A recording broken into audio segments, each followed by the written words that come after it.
showing how to hook up medication through a piggyback. I have my doctor's order. He ordered 1 milligram of Rocephin every 12 hours. It's an antibiotic for infection, and it's available in 500 milligrams per milliliter. The expiration date is still good, so I'm going to go ahead and give my patient 2 milligrams and the sodium chloride mini bag. So first I am going to clean off my bottle, and I check the expiration date on it. And I'm going to draw up 2 milliliters of air.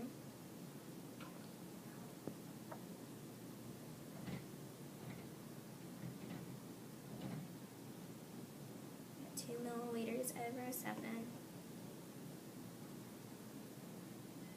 Okay, I'm going to insert it in my bag.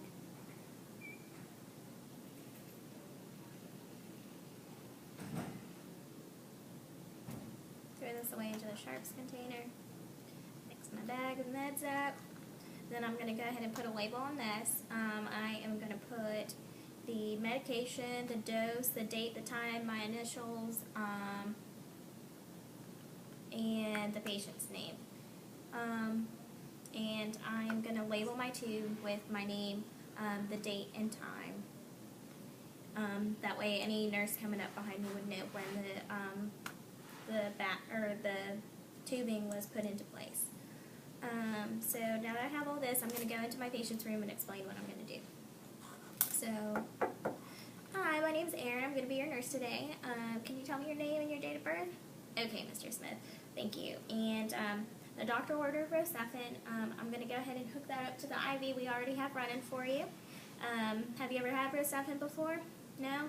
Okay, well, it's an antibiotic to treat your infection.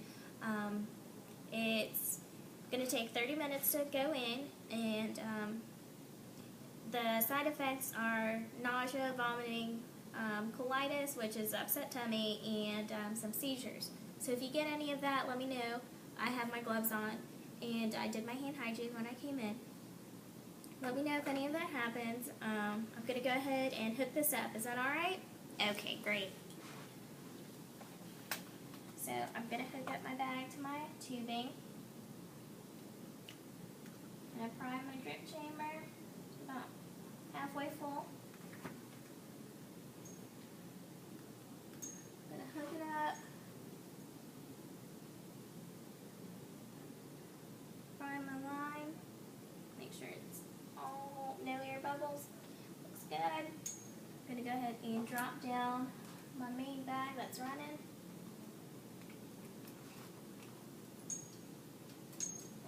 Up. And then I'm going to clean off the ports, make sure that's clean.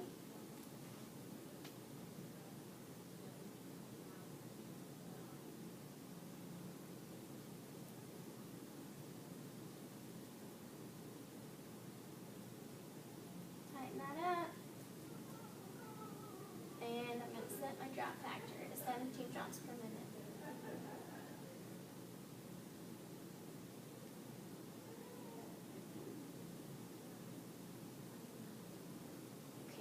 Set.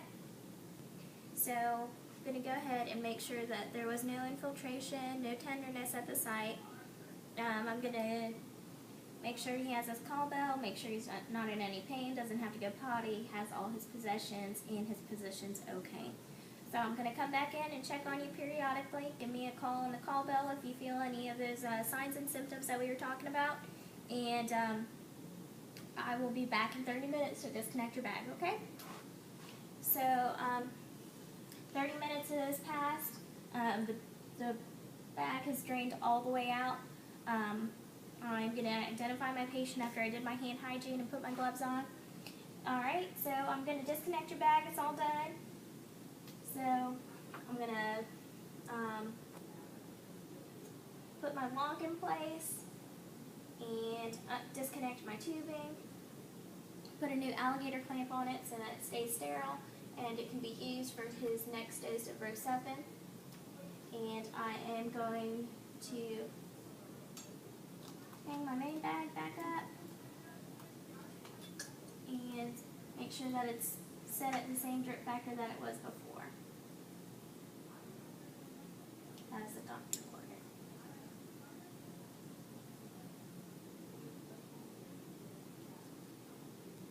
Alright, so then I would check my patient's side again for any signs of phlebitis, any inflammation, any pain.